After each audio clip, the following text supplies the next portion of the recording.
Hey guys, welcome to Tamil market admin. இன்னைக்கு நம்ம என்ன பார்க்க போறோம் அப்படின்னா, கம்மிங் 21st ஓப்பன் ஆக போற Paras defence and space technologies லிமிடெடோட ஐபிஓ பத்தி தான் டீடைல்டா பார்க்க போறோம். வீடியோ ஸ்கிப் பண்ணாம ஃபுல்லா பார்க்க ட்ரை பண்ணுங்க. ஓகே, ஃபர்ஸ்ட் ஆஃப் ஆல் இதுல இஷ்யூ சைஸ் பார்த்தோம்னா 171 crore இருக்கு. அதாவது both fresh issue and offer for sale வழியா கலெக்ட் பண்றாங்க. இந்த இஷ்யூக்கு அப்புறமா அப்பர் பேண்ட் ப்ரைஸை வச்சு பார்க்கும்போது இவங்களோட மார்க்கெட் கேப் 683 crore தான் இருக்கும். அதாவது ரொம்பவே ஸ்மால் கேப் கம்பெனியாக தான் லிஸ்ட் ஆவாங்க. ரொம்ப சின்ன இஷ்யூ சைஸ் தான். அண்ட் இந்த கம்பெனியை பற்றி பார்த்தோம் அப்படின்னா 1979 ப்ரமோட்டர் ஷரத் விர்ஜி ஷாவால எஸ்டாப்ளிஷ் பண்ணப்பட்ட கம்பெனி தான் பாராஸ் இன்ஜினியரிங் கம்பெனி. அண்ட் லேட்டரா 2009 பாராஸ் ஃப்ளோஃபார்ம் இன்ஜினியரிங் லிமிடெடோட இன்கார்பரேட் பண்ணாங்க.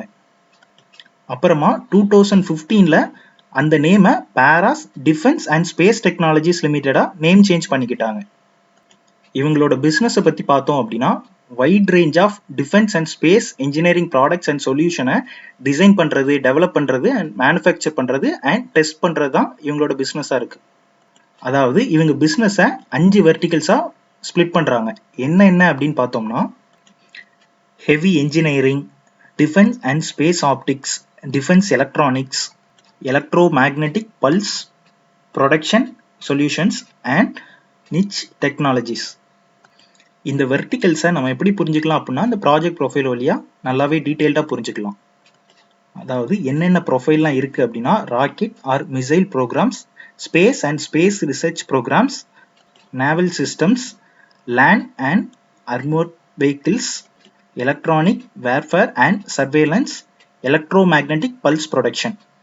அதாவது ஒவ்வொரு ப்ராஜெக்ட் ப்ரொஃபைல்லையும் என்னென்ன செக்மெண்ட் ஆஃப் ப்ராடக்ட்ஸ்லாம் இருக்குது அப்படின்னு பார்த்தோம்னா rugged networking and communication system, rugged display and computing system, rugged command and control systems, automated test equipments, complete mechanical including flow formed tubes, avionic shoots.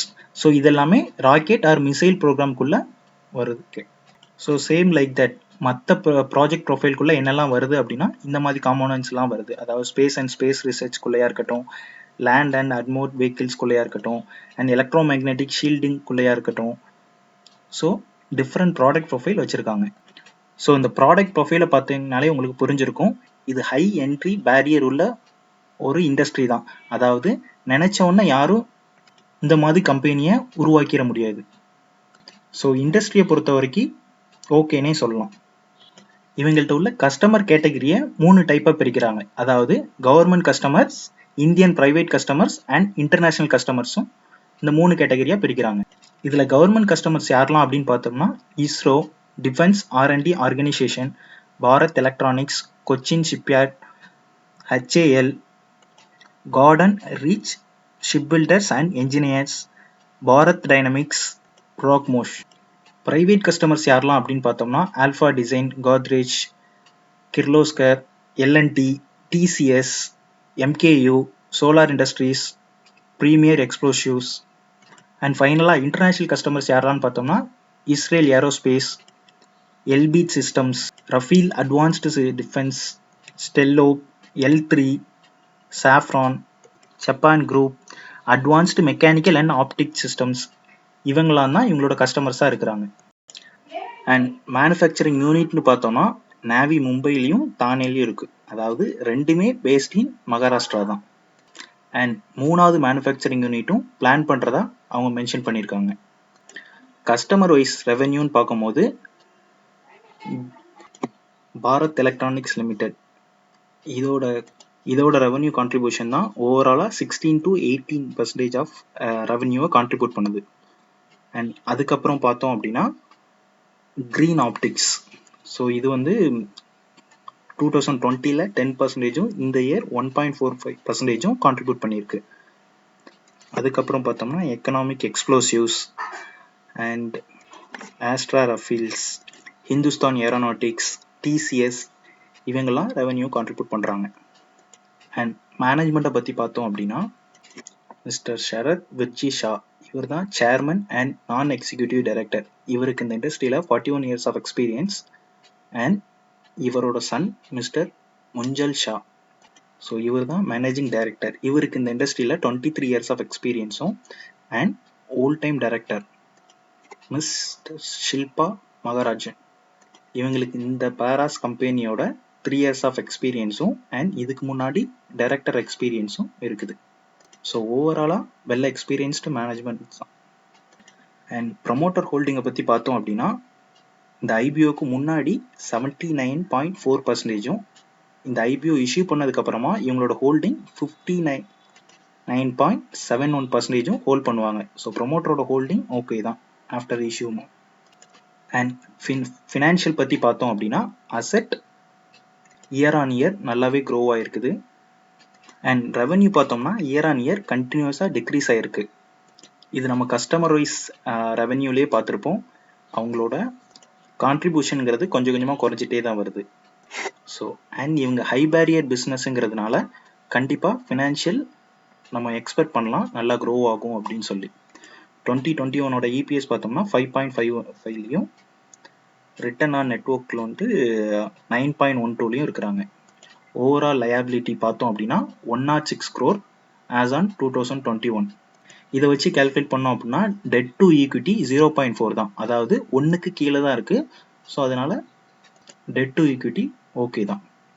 இவங்களோட forecasting growth எப்படி இருக்குன்னு சொல்கிறாங்கன்னா ஆக்சுவலாக 4 செக்மெண்ட்லேயும் heavy engineering, EMP protection, defence optics, defence எலக்ட்ரானிக்ஸ்லேயும் ஆக்சுவலாக ஆவரேஜாக 15 to 20% of சிஏஜிஆரில் grow ஆகுற மாதிரி சொல்கிறாங்க.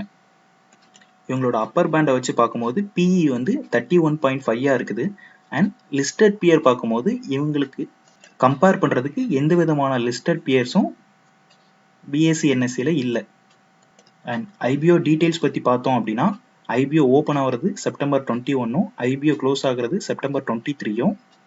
Face value 10 rupees per equity ஷேர்லையும், ஐபிஓ ப்ரைஸ் லோயர் பேண்ட் 165 rupeesலையும் அப்பர் பேண்ட் 175 rupeesலையும் வர்றாங்க. அண்ட் ஒரு மார்க்கெட் லாட்டுக்கு 85 ஷேர்ஸும் மினிமம் லாட்டுக்கும் 85 ஷேர்ஸ்லையும் வராங்க. அண்ட் போத் பிஎஸ்சி அண்ட் என்எஸ்சிலையும் லிஸ்ட் ஆகுது. இஷ்யூ சைஸ் நம்ம ஆல்ரெடி பார்த்த மாதிரி 171 crore தான். ஸோ ரொம்பவே சின்ன இஷ்யூ சைஸ் தான். இல்லை ஃப்ரெஷ் இஷ்யூ வழியாக 140 crore, ஆஃபர் ஃபார் சேல் வழியாக 30 crore ரைஸ் பண்ணுறாங்க. ஐபிஓ ஓப்பன் டேட் பார்த்தோம் அப்படின்னா September 21, close date September 23, allotment date September 28 நமக்கு அலர்ட் ஆகலை அப்படின்னா அது ரீஃபண்ட் ஆகுறது September 29 நமக்கு அலர்ட் ஆயிடுச்சு அப்படின்னா நம்மளோட டிமேட் அக்கௌண்ட்டில் September 30 கிரெடிட் ஆகும். அண்ட் ஐபிஓ லிஸ்டிங் டேட் என்ன சொல்லியிருக்காங்கன்னா October 1 சொல்லியிருக்காங்க. மினிமம் ஒரு லாட் 85 ஷேர்ஸுக்கு 14,875 rupeesம், மேக்ஸிமம் 13 லாட்ஸ் அப்ளை பண்ண முடியும். அதாவது 1,105 ஷேர்ஸ் 1,93,375 rupeesம் வேணும். பர்பஸ் ஃபார் இஷ்யூ என்ன சொல்லியிருக்காங்க அப்படின்னா மெஷினரி அண்ட் எக்யூப்மெண்ட்டை பர்ச்சேஸ் பண்ணுறதுக்கு 34 கோடியும், ஒர்க்கிங் கேபிட்டல் ரெக்யூர்மெண்ட்டுக்கு 60 கோடியும், அண்ட் அவங்களோட கடன் அண்ட் லோன்ஸை ரீபே பண்ணுறதுக்கு 12 கோடியும், அண்ட் ஜென்ரல் கார்பரேட் பர்பஸ்க்கு மற்ற அமௌண்ட்டும் சொல்லி இந்த ஐபிஓவில் வராங்க. அண்ட் இன்னைக்கு கிரே மார்க்கெட் ப்ரீமியம்னு பார்த்தோம்னா 200 rupees பெர் ஷேராக இருக்குது. அதாவது அவங்க அப்பர் பேண்ட் ருபீஸ்க்கு டபுள் மடங்காக இருக்குது. அதாவது மோர் தேன் 100% மேலே லிஸ்டிங் இருக்கும்னு எக்ஸ்பெக்ட் பண்ணலாம். இதில் ரிசர்வ் போர்ஷன்னு பார்த்தோம்னா குவாலிஃபைடு இன்ஸ்டிடியூஷனல் பையர்ஸ்க்கு 50% ஆஃப் ரிசர்வ் போர்ஷனும், நான் இன்ஸ்டிடியூஷனல் இன்வெஸ்டருக்கு 15% ஆஃப் ரிசர்வ்டு போர்ஷனும், அண்ட் ரீட்டைல் இன்வெஸ்டருக்கு 35% ஆஃப் ரிசர்வ்டு போர்ஷனும் அலோகேட் பண்ணியிருக்காங்க. ஃபைனலாக இவங்களோட பாசிட்டிவ்ஸ் அண்ட் நெகட்டிவ்ஸ்னு பார்த்தோம் அப்படின்னா இண்டஸ்ட்ரி க்ரோத் நம்ம பாசிட்டிவாக எடுத்துக்கலாம். அண்ட் இவங்களோட யூனிக் பிஸ்னஸ் மாடல் இதுவுமே ஒரு பாசிட்டிவ் தான். அண்ட் ஹை பேரியர் பிஸ்னஸ், அதாவது இவங்களுக்கு காம்படிட்டர் வரணும் அப்படின்னா ஸோ டக்குன்னு வந்துட முடியாது. ஸோ ஹை பேரியர் உள்ள ஒரு பிஸ்னஸ் தான். நெகட்டிவ்ஸ்னு பார்த்தோம் அப்படின்னா இயர் ஆன் இயர் அவங்களோட ரெவென்யூ குறையிறது ஒரு நெகட்டிவாக பார்க்குறேன். அண்ட் பர்சனலாக நான் அப்ளை பண்ணுறேன்னான்னு கேட்டீங்க அப்படின்னா கண்டிப்பாக நான் அப்ளை பண்ணுறேன். லிஸ்டிங் கெயினாக இருக்கட்டும் அண்ட் லாங் டேர்ம் பெர்ஸ்பெக்டிவாக இருக்கட்டும் இது ஒரு நல்ல ஸ்டாக்னே சொல்லலாம். இந்த இன்ஃபர்மேஷன்லாம் உங்களுக்கு பிடிச்சிருந்துன்னா கண்டிப்பாக சப்ஸ்கிரைப் பண்ணுங்கள். தேங்க்யூ ஃபார் வாட்சிங். ஜெய் ஹிந்த்.